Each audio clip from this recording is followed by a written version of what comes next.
नमस्कार. तुमच्या आयुष्यात सध्या सगळंच चुकीचं चाललं आहे का?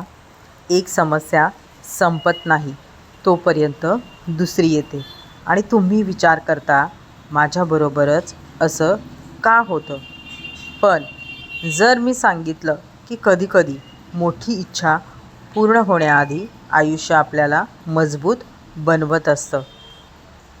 एक अळी फुलपाखरू होण्याआधी कोशात बंद होते.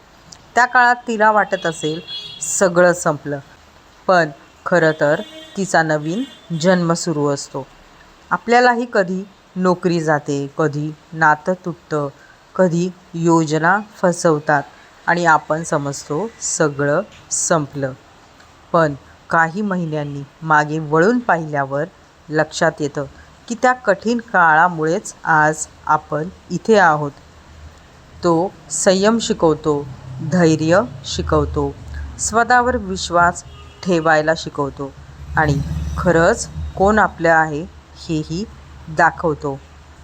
मोठा बदल बाहेर आधी होत नाही, तो आधी तुमच्या विचारांमध्ये होतो, तुमच्या सवयींमध्ये होतो, तुमच्या आत्मविश्वासात होतो.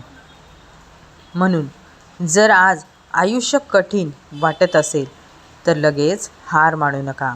कदाचित तुम्ही शेवटाकडे नाही तर नवीन सुरुवातीकडे चालत आहात. लक्षात ठेवा, वादळ कायम राहत नाही आणि सर्वात काळोखी रात्र सूर्योदयाच्या आधीच असते.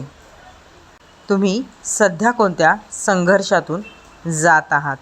कमेंटमध्ये फक्त एक शब्द लिहा, मी हार मानणार नाही. धन्यवाद.